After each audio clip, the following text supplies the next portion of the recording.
Vamos a hablar de cómo es hoy la producción de conocimiento y cómo es la distribución de contenidos en la red, los contenidos culturales, por ejemplo. Vamos a hablar sobre si las comunidades educativas pueden crear sus propios contenidos y sus propios proyectos, y vamos a ver algunos ejemplos concretos, y para ello contamos con este distinguido panel de expertos que nos acompañan. Voy a presentar a Susana Fienkiewicz, aquí presente. Susana es arquitecta, máster en urbanismo por la Universidad París 8, doctora en ciencias sociales y tiene un posgrado en planificación urbana y regional por la Universidad Politécnica de Stettin, en Polonia. Es autora y coautora de 14 libros sobre sociedad informacional. Bienvenida y gracias por acompañarnos, Susana. Nos acompaña también Gabriel Turiel, aquí presente, es gestor cultural, productor y analista en tecnologías de la información. Ha desarrollado la plataforma enfocada al arte y entretenimiento que se llama Contrapedal y creó el Fest Contrapedal, que es el primer festival que vincula música, diseño, arte y tecnología en el país. Lleva adelante AVE Interactive, un laboratorio de investigación y desarrollo de aplicaciones utilizando tecnologías emergentes. Trabajó también en el software del MAPI, del Museo de Arte Precolombino e Indígena.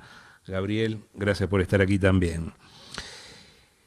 Nos acompaña Cristina Zurbriggen, doctora en Ciencias Políticas por la Universidad Eberhard Karls de Tübingen, Alemania, profesora de Historia y Socióloga, docente en la Facultad de Ciencias Sociales en la UDELAR, y es autora de libros y artículos relacionados con los temas de redes de políticas públicas y gobernanza. Cristina, también gracias por acompañarnos. Y por último presento a Laura Bianchi, aquí a mi derecha, es licenciada en Educación con énfasis en investigación, es asesora para la promoción del valor social de las TIC del Plan Ceibal y asesora académica de la organización de esta Expo Aprende Ceibal 2013. Gracias. Y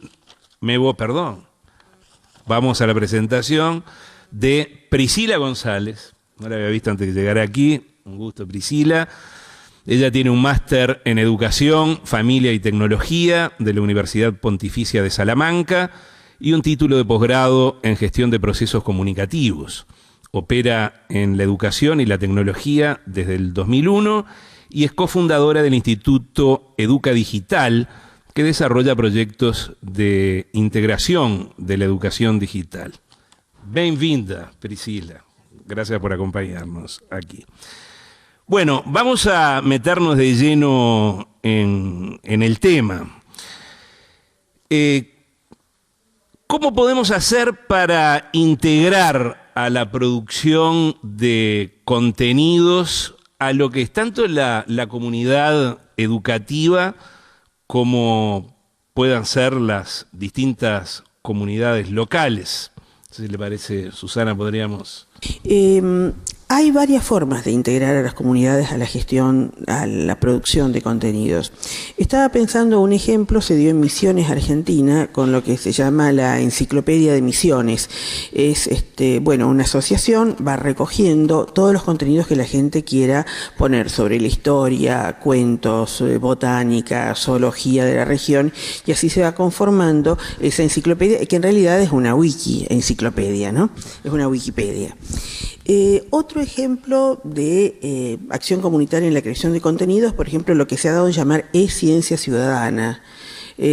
Siempre hubo participación, no siempre, pero digamos en el último siglo y medio ha habido participación de la gente en algunos proyectos científicos, pero ahora con la tecnología se da mucho más. Por ejemplo, hay proyectos de biología o de astronomía o proyectos sociales que colocan una página web a la que la comunidad distintas personas de la comunidad o de las escuelas se pueden conectar y poner datos sobre determinada especie animal que quieran seguir, o determinado planeta o estrellas o formación, o por ejemplo, cuestiones de salud.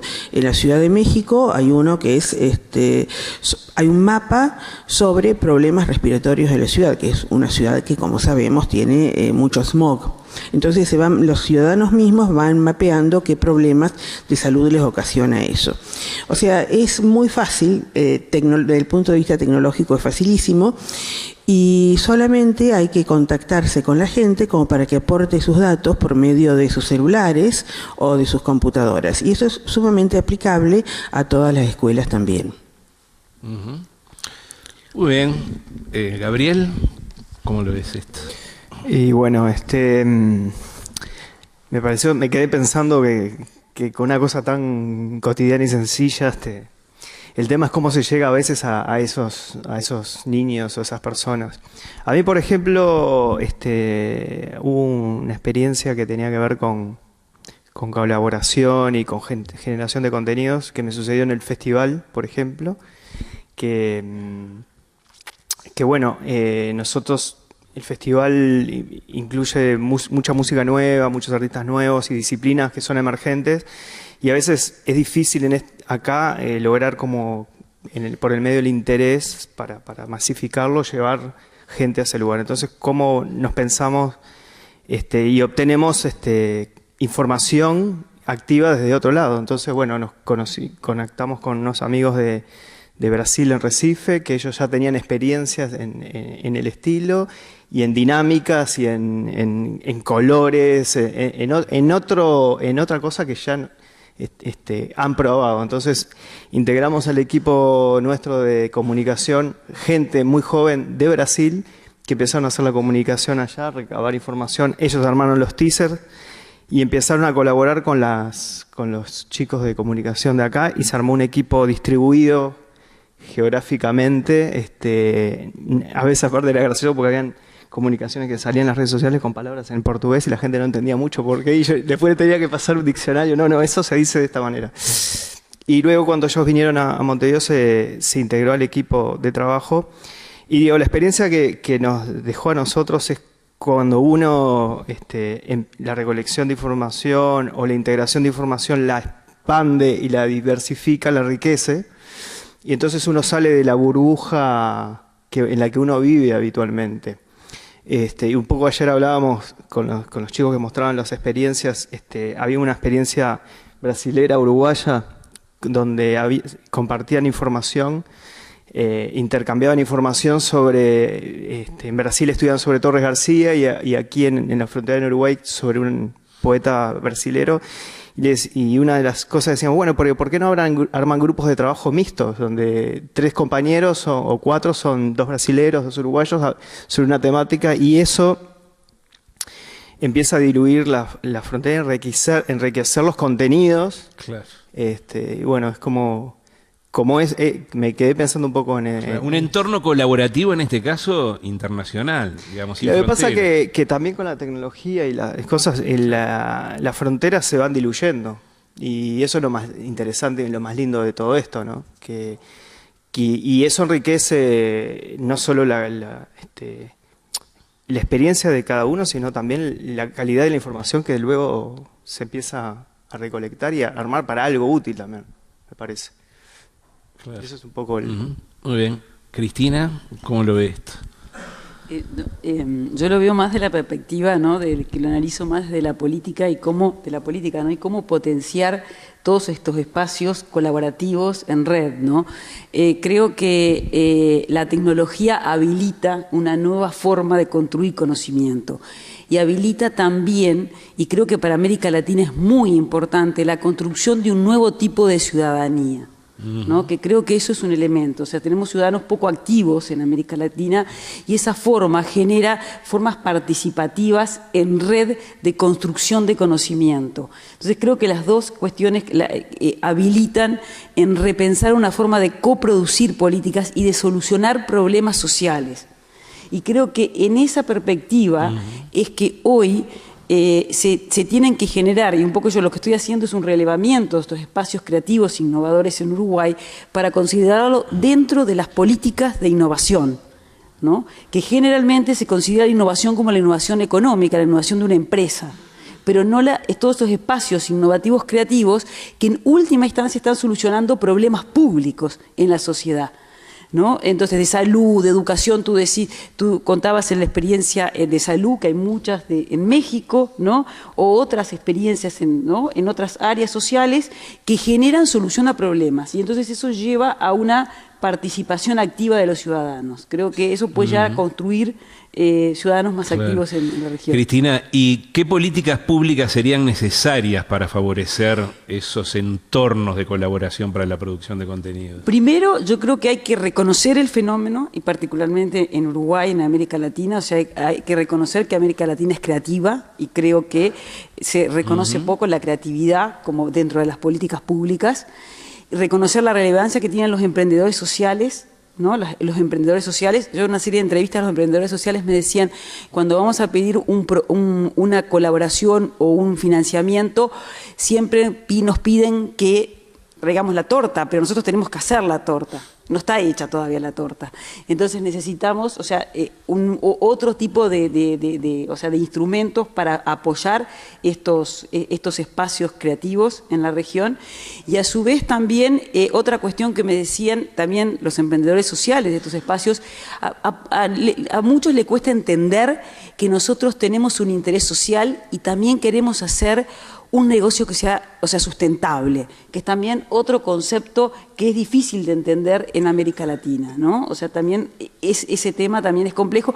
Y el tercer desafío, y creo que los países europeos lo están haciendo y a nivel internacional, es generar indicadores de estos procesos innovativos.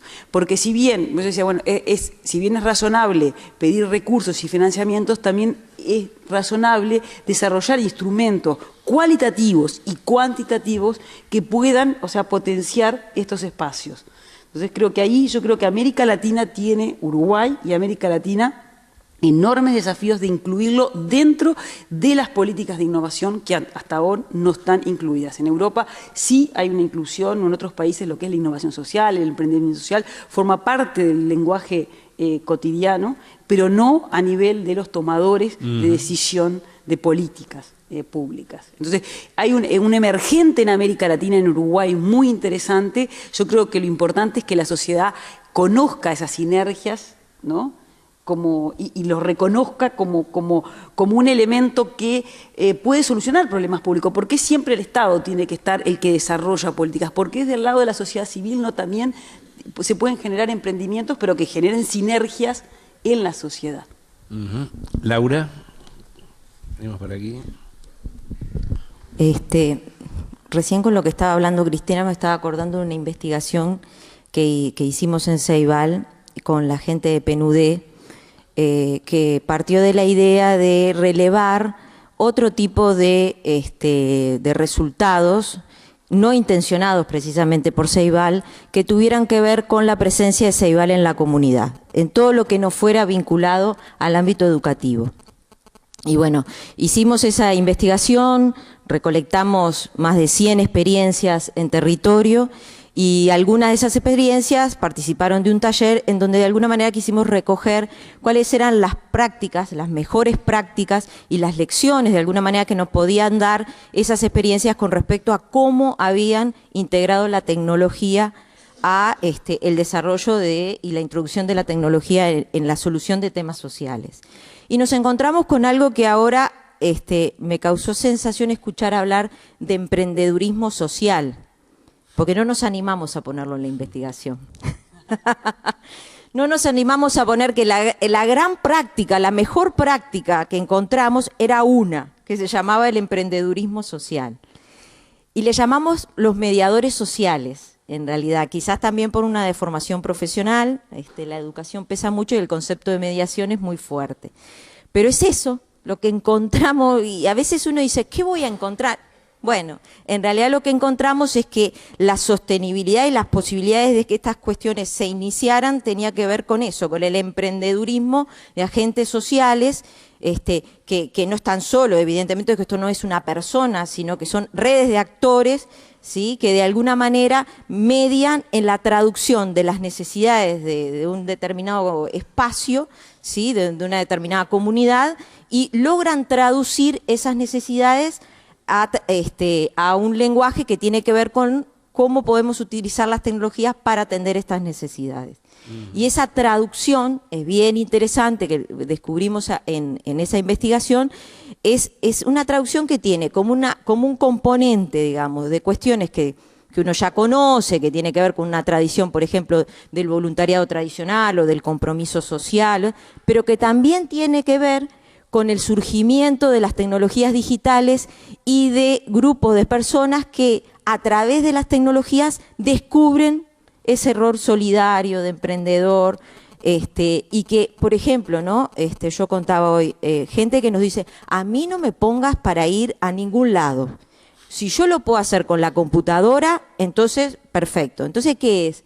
Es esto de por qué surgen estas comunidades a través del crowdsourcing o comunidades de práctica o comunidades solidarias que generan contenidos, por ejemplo, vinculados a cuestiones sociales que requieren, bueno, pensar políticas, pensar estrategias, pensar actividades, y que realmente para nosotros ha sido parte de la explicación, de una parte de la explicación de por qué Ceibal tiene como esta lectura de compromiso social que tiene hoy, ¿no? Uh-huh. Muy bien. Quisiera preguntarle a Priscila sobre una cuestión vinculada a los educadores o a la comunidad de educadores. Ellos tienen en cuenta, los educadores tienen en cuenta las experiencias de otros educadores antes de empezar con sus propias experiencias, o arrancan de cero, pretenden andar el camino sin ver lo que se recorrió antes. Gracias por la pregunta, por la invitación. Voy a hablar en portugués, pero si no me entienden, dime que hablo com mais despacito.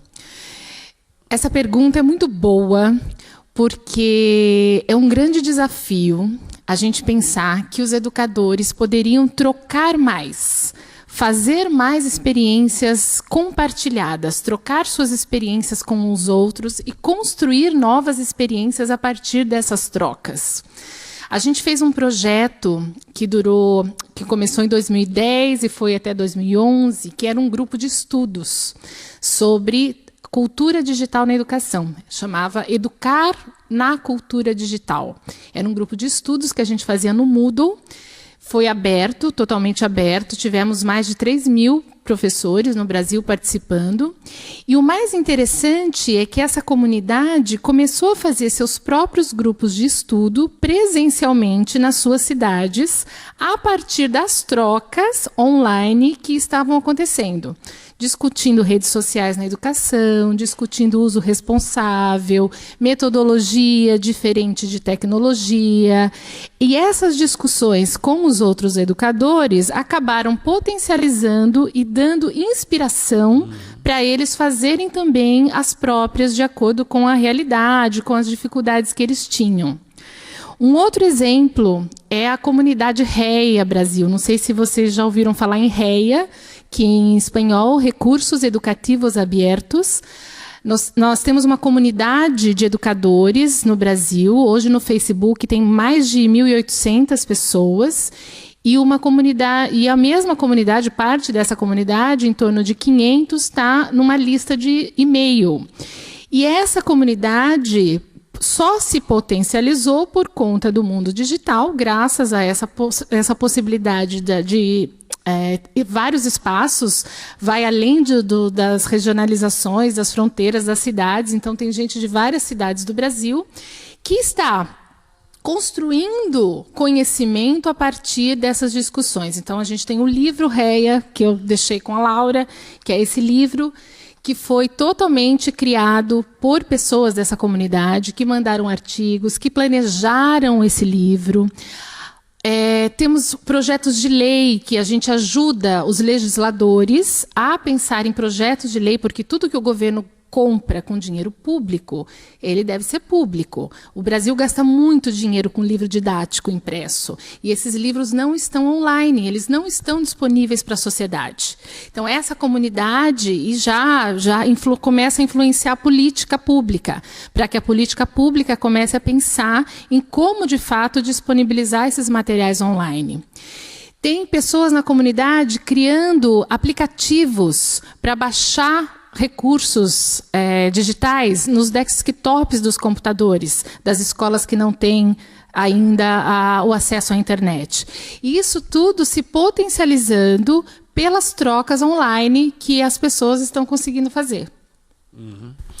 Bien, y sobre cómo está perfilada la comunidad educativa, Susana, ¿cómo la ve posicionada a la comunidad educativa en estos procesos?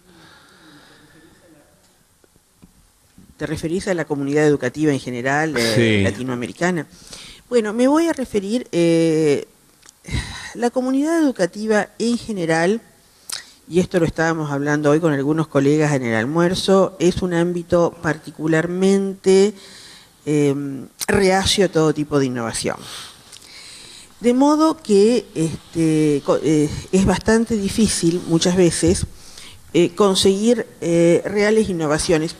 Ya fue difícil implantar la cuestión de las computadoras, digamos, eso ya creo que es cosa superada o se está superando muy rápidamente, hacer que los maestros entiendan para qué sirve el uso de la informática para profundizar los contenidos de las materias, no para reemplazarlos, no para reemplazar los maestros.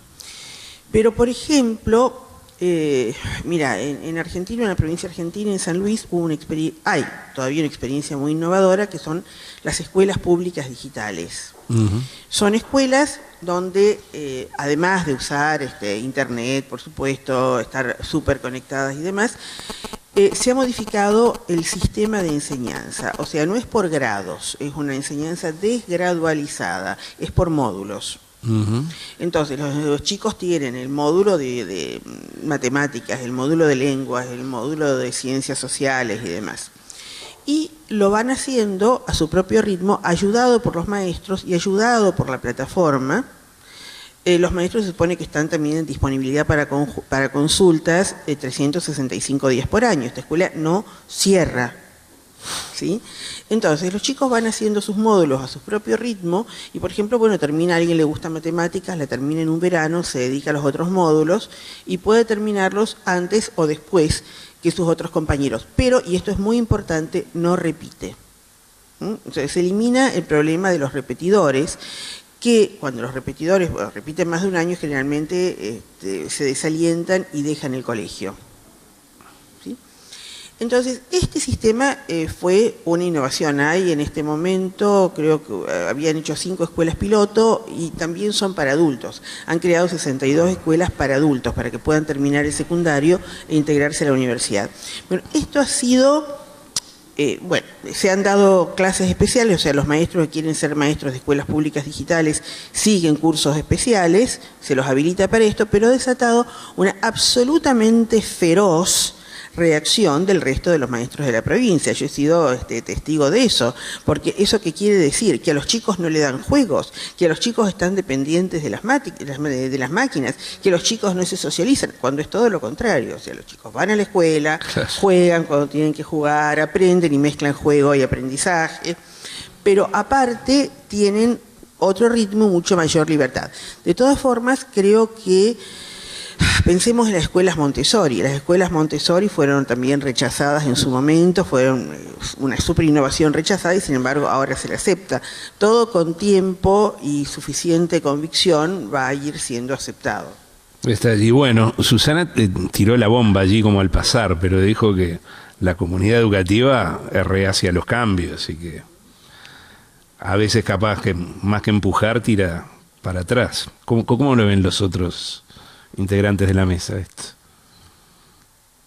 Gabriel. Bueno, yo creo que un poco también viendo las experiencias de los maestros de ayer, de los entornos de 1 a 1, Eso es bastante natural, pero hay que seguirle la cabeza a los que tienen impulsos hacia adelante y con ganas de innovar, y quizás para ellos es un salvavidas o es un paracaídas. Entonces, así como los niños, hay que seguirles la cabeza para el lado que... Hay que correrlos para los lados que disparan, básicamente, y orientarlos. Creo que ahora la educación más va por ese lado y no es tan dogmática. Entonces yo creo que esas luces van a abrir más luces. Finalmente, o sea, uno no puede, digamos, nadar contra una corriente, una tendencia. O sea, cuando alguien necesariamente va a terminar aceptando o apreciando que realmente era positivo, pero los innovadores siempre fueron rechazados, siempre, ¿no? Los innovadores, los inventores, los artistas.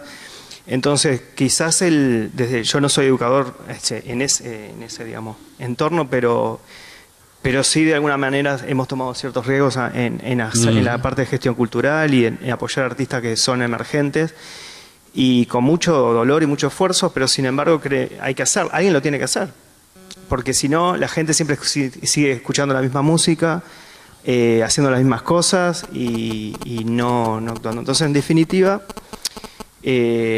quizás como contrapartida a la resistencia hay que incentivar a los que realmente van para adelante, ¿no?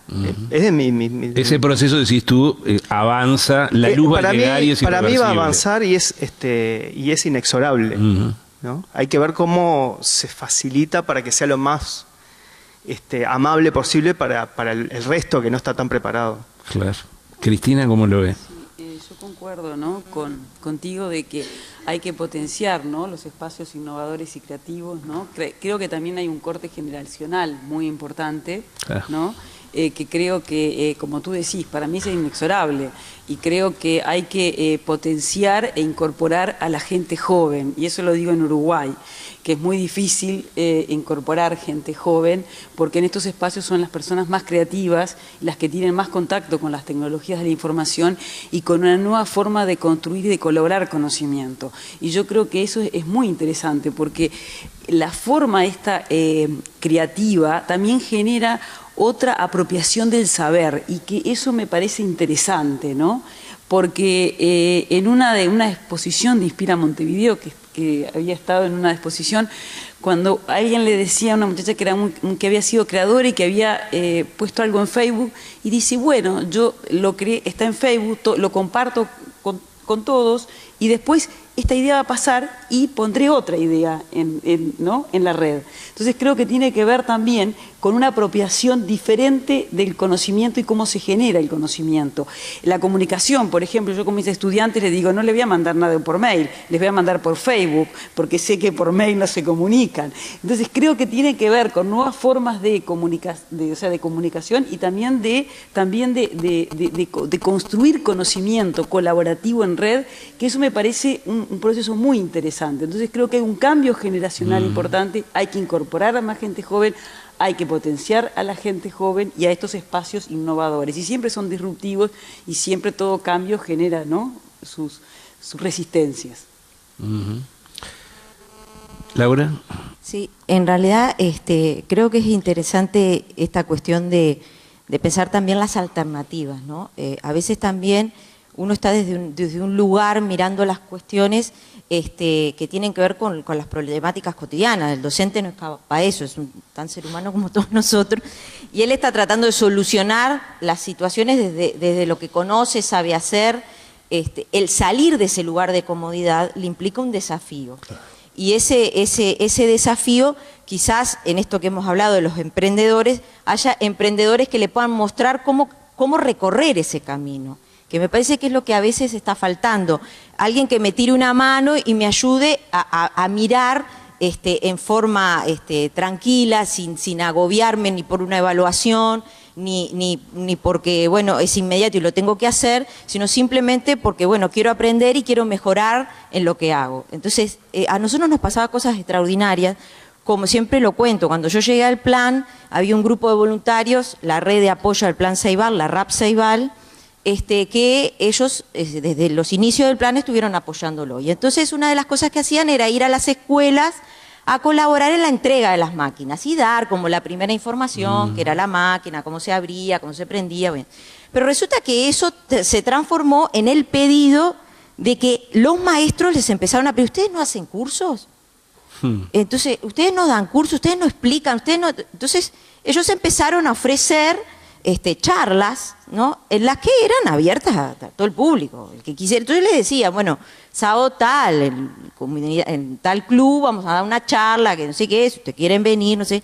Entonces hubo gente, maestros o gente del sistema que decía, pero Laura, no están preparados para dar esos cursos. Digo, preparados. Lo que teníamos son que leer... Son muy jóvenes, decía. Son muy jóvenes. Algunos sí, otros no. No había de todo. Yo te diría que el promedio de edad de la red de voluntarios no precisamente eran jóvenes. Mira. Eran gente en un promedio de edad de 40 años, más o menos. Y hay de todo, tenías todas las edades. Pero lo interesante que era, cuando vos les preguntabas por qué iban ahí, te decían, porque es mi vecino, porque yo lo conozco, porque es la madre de no sé quién.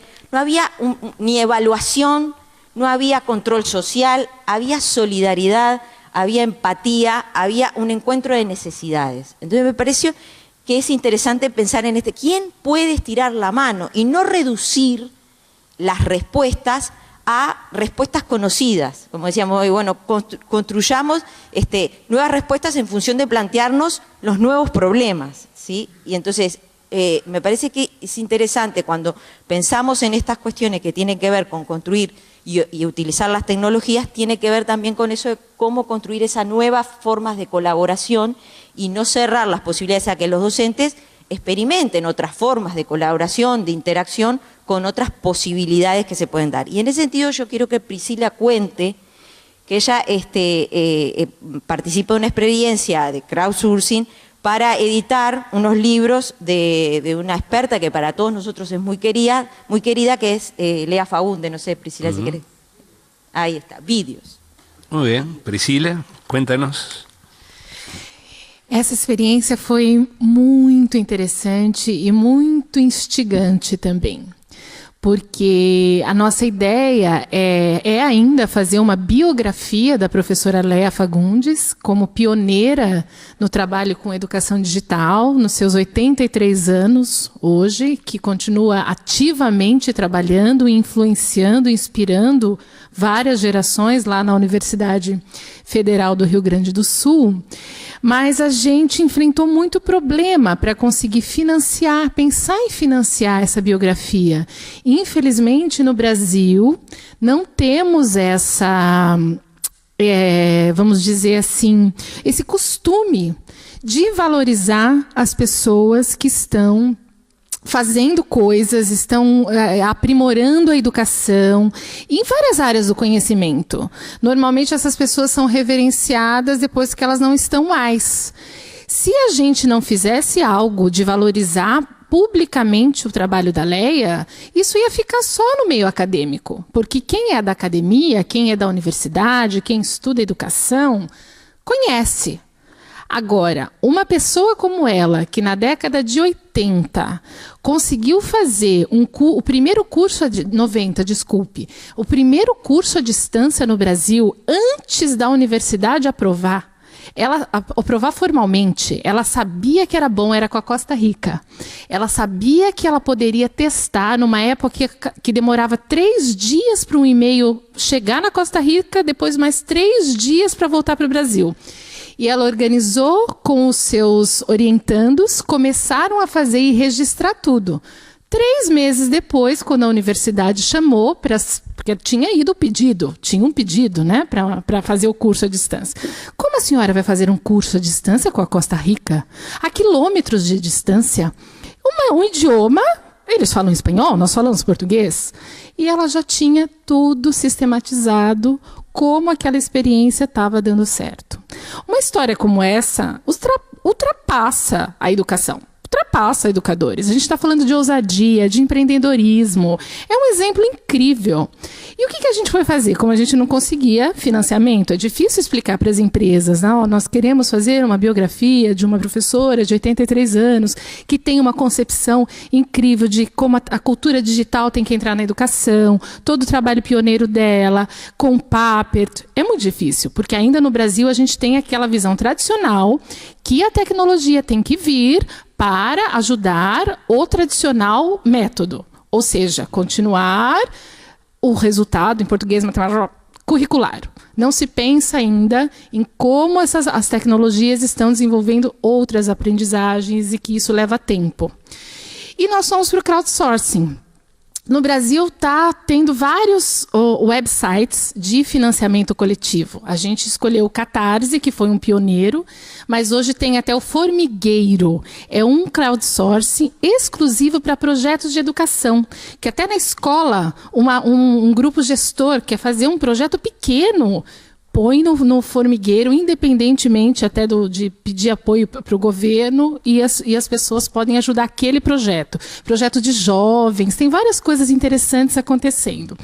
No Catarse, quando a gente colocou, muitas pessoas da nossa rede, como eu já trabalho há mais de 10 anos, então tem muitos educadores no Brasil todo, esses educadores todos colaboraram, mas teve um trabalho muito forte de engajar as pessoas, porque mesmo que é um pouco, o valor não é imenso, eram 4 vídeos, a gente queria fazer um vídeo, uma videobiografia, não ia dar para fazer livro e fazer uma coisa super complexa, mas pelo menos os vídeos a gente queria fazer.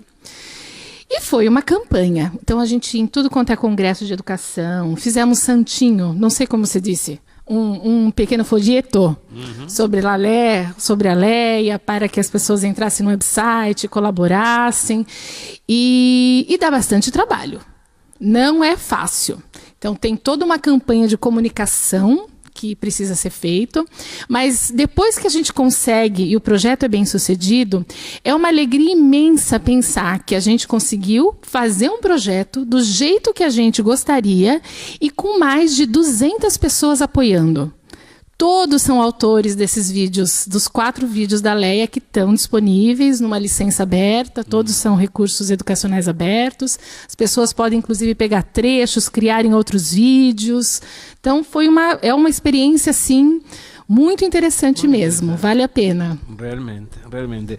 Gabriel, cuando te presentaba mencionaba que tú habías trabajado en la creación del software del MAPI, del Museo de Arte Precolombino e Indígena, que seguramente muchos de los que están aquí o los que nos están siguiendo online hayan visitado y hayan tenido la posibilidad de experimentar allí lo que se puede vivir.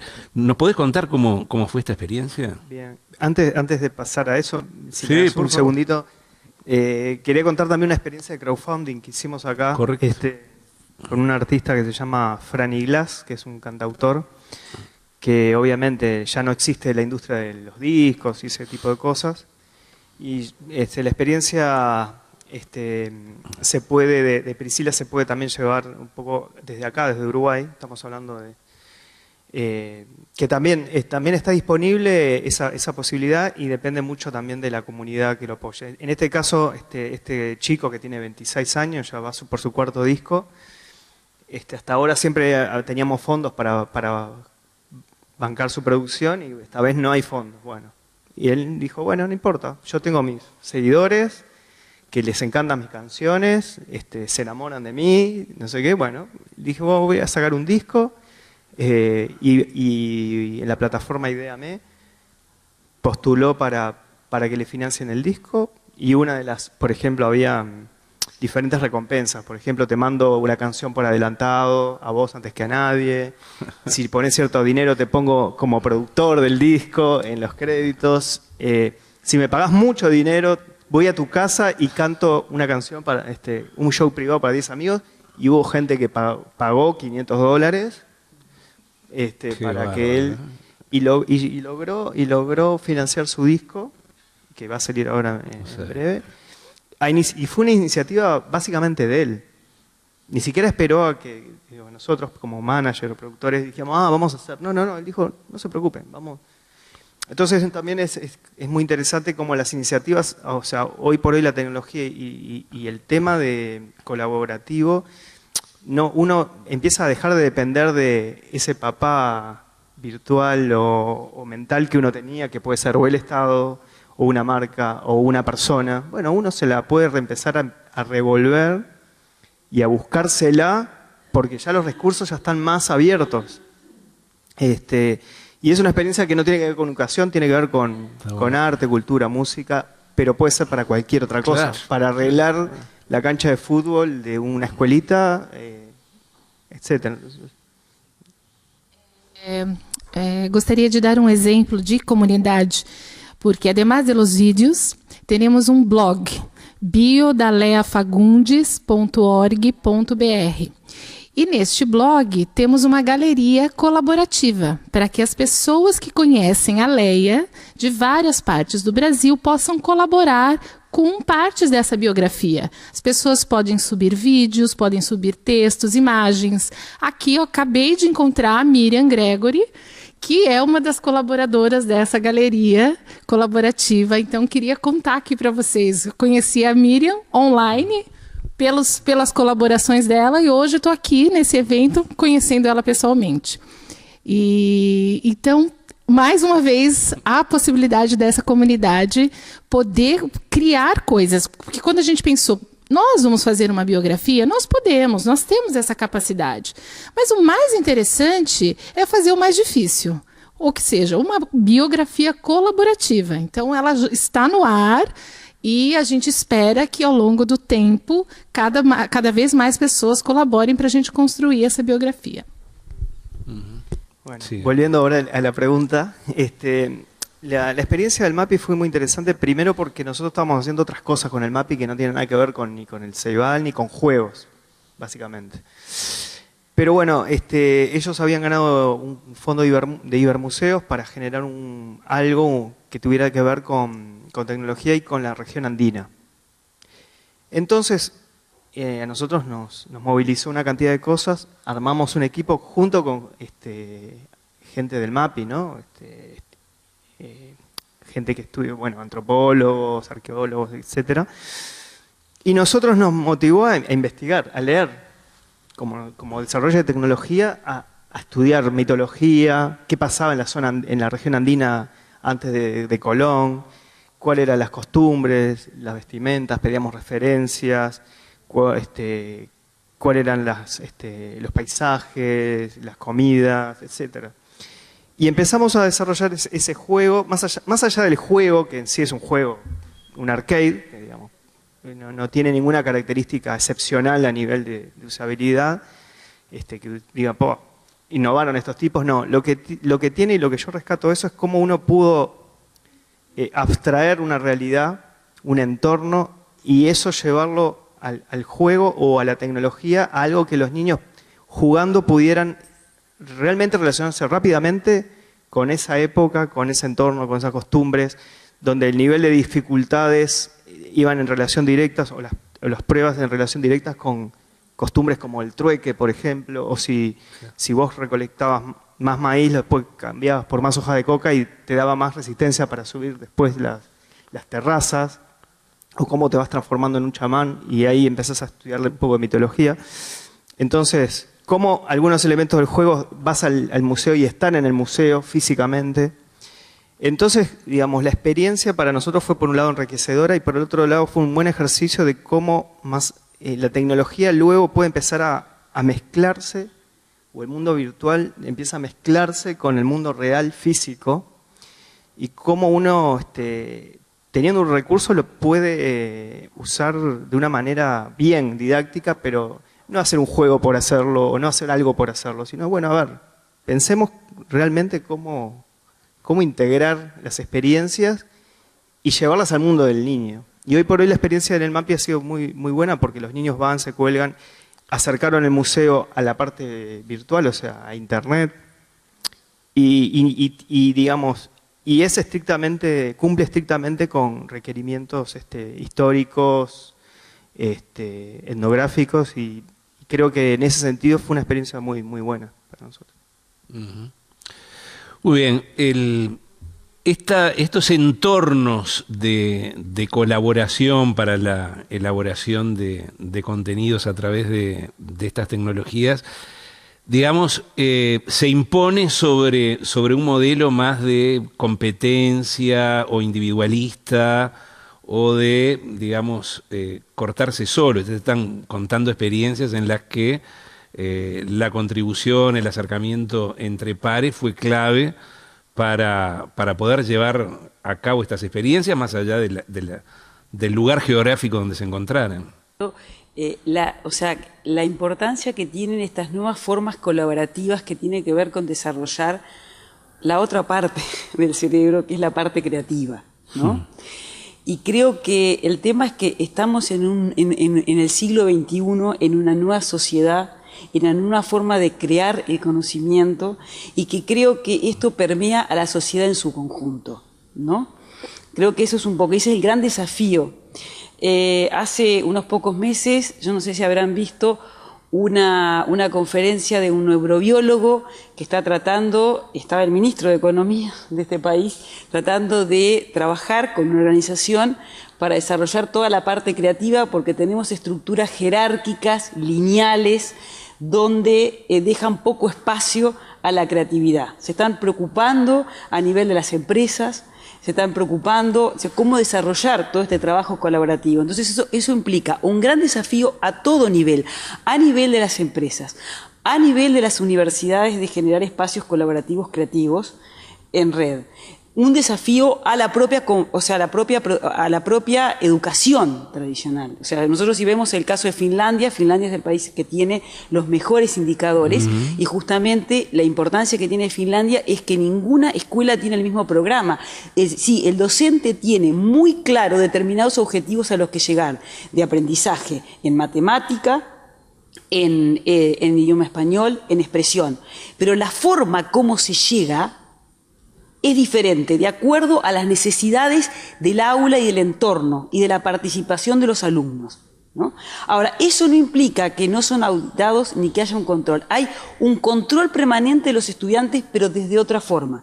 Y eso no implica total libertad de los docentes, sino que los docentes tienen un acompañamiento importante en este proceso de una nueva forma de construir y de enseñar. O sea, por eso yo creo que eso implica un gran desafío a la universidad, a la educación primaria, secundaria y también a las empresas. Yo creo que estamos transitando en Uruguay, y esos ejemplos, estoy dando, son charlas y discusiones que están teniendo lugar, pero estamos en un nuevo siglo, en el siglo XXI, y que la forma de innovar es a partir de la creatividad y de esta forma colaborativa en red. Susana. Totalmente de acuerdo. Y además quería referirme a la noción de inteligencia colectiva, tal como la plantea Pierre Levy. Pierre Levy dice que estamos construyendo en este momento, a través de Internet, a través de las tecnologías, una inteligencia colectiva, una especie de nuevo lenguaje, inclusive, que ya supera el lenguaje de la escritura, al que todos estamos acostumbrados, y que se compone justamente de los multimedia que estamos usando para llegar a esa cultura de la colaboración, yo no sé si del no individualismo, pero por lo menos no la competencia, sino más tal vez la emulación, ¿sí? Y la construcción colaborativa y colectiva de contenidos. Creo que estamos yendo hacia una inteligencia colectiva, ojalá. Básicamente ahora es la gente, con el tema de los medios sociales, es la gente que decide, que toma decisiones, qué es lo que quiere ver, qué es lo que quiere hacer, qué es lo cuáles son sus gustos, y uno se reúne con eso. El tema es cómo se orienta eso para llevar un fin que esté interesante. Está bueno. Una pregunta para Cristina. Se acercan además épocas electorales para el país. Mucho se ha hablado también de la incorporación de estas tecnologías, el uso de las redes sociales en las nuevas formas de militancia y de expresión política. No sé cómo estás viendo este fenómeno. Sí, ese fenómeno es interesante. Justamente uno de los emprendimientos que estoy investigando es Elecciones 2014. Es un emprendimiento de jóvenes que hicieron hace unos meses atrás una encuesta, cuando la aplicación de Facebook se lo permitía, a 3.000 personas acerca de qué intereses tenían los jóvenes. Y paradójicamente, aunque uno no cree, a veces el interés era participar en la vida política. Y ahí generaron la plataforma Elecciones 2014 y un Civitas Lab orientado a desarrollar herramientas de participación ciudadana con financiamiento de la Agencia de Innovación y otras fundaciones internacionales, porque generalmente lo que es interesante es que todos estos proyectos, las redes globales apoyan muchas iniciativas que son los que habilitan estos espacios y después, entonces creo que ahí hay un nuevo espacio de participación de jóvenes que tienen mucho interés en participar en la vida, y se ha generado otros espacios como Data también, que es otro espacio, otro lab que está orientado a ayudar a los ciudadanos a obtener información gubernamental, que creo un poco está orientado a lo que planteabas tú, ¿no? De información de la ciudadanía, o sea, todo lo que produce el Estado es público y entonces tenemos los ciudadanos que demandar la información que es producida, ¿no? Entonces creo que para mí me sorprendió y me parece que es un emprendimiento interesante, ¿no? De creatividad y orientado. Hay una avidez de la sociedad uruguaya a participar, los jóvenes, ¿no? A participar, pero creo que eso puede ayudar también a construir un nuevo tipo de política, ¿no? Más orientada a las necesidades directamente de la gente y no a pensar las políticas desde arriba y después transferirlas al territorio o hacia la ciudadanía, sino desde la ciudadanía. Y creo que también los políticos van a estar más, o sea, atendiendo más, ¿no? Estos espacios, y creo que Brasil creo que es un claro ejemplo, ¿no? De cómo las redes sociales pueden activar, ¿no? En la sociedade em seu conjunto. ¿Algún comentario, Priscila? Bueno, hemos assistido. Esse é bem o momento do Brasil. A gente está vivendo muito isso. Foi um ano que a palavra manifestação tomou conta das redes sociais, né? Está tomando conta ainda das redes sociais. A gente tem desde as manifestações de junho pela tarifa de ônibus, que tinha tido um aumento abusivo, e uma série de manifestações, um movimento chamado Movimento Passe Livre, que liderou essa manifestação, mas de uma forma deshierarquizada. Não tinha um líder desse movimento. O movimento ele partiu de rede.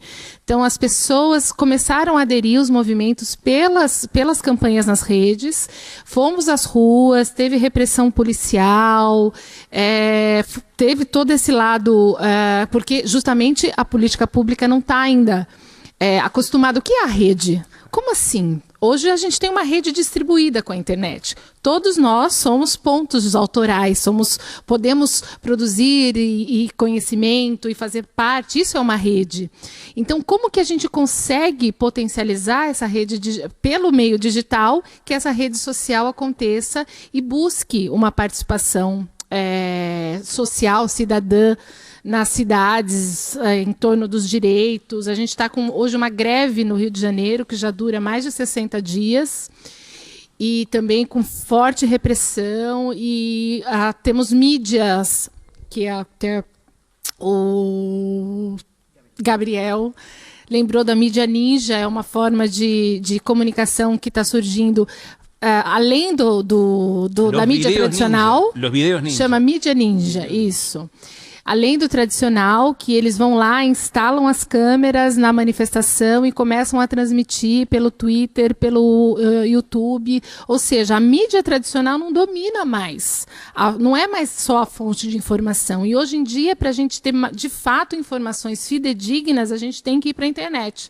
Tem que ver o que as pessoas estão postando. Não dá só para assistir televisão ou ler o que os jornais tradicionais trazem, porque são outras visões, outros interesses, e isso é muito interessante quando a gente pensa em educação, como olhar, né, criticamente para todas essas formas de como que esse jornal está cobrindo, a TV está cobrindo, a mídia social, que são as próprias pessoas trazendo.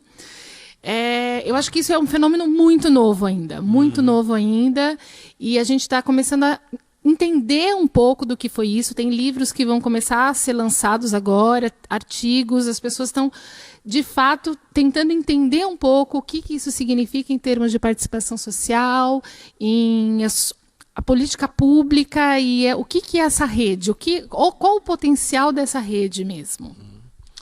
Muy interesante realmente esta experiencia. Bueno, todo lo que se está hablando en esta mesa nos corre de atrás el tiempo y quedan todavía varias actividades para antes del cierre de esta Expo Aprende Ceibal. Yo le quiero agradecer a Susana Finkelievich, a Gabriel Turiel, a Cristina Zurbriggen, a Laura Bianchi y a Priscila González que nos hayan acompañado y participado de este coloquio, muy amables. Lo mismo al público aquí presente y a quienes nos están siguiendo online. Muchas gracias. Asuntos Públicos, para conocer mejor, para saber más.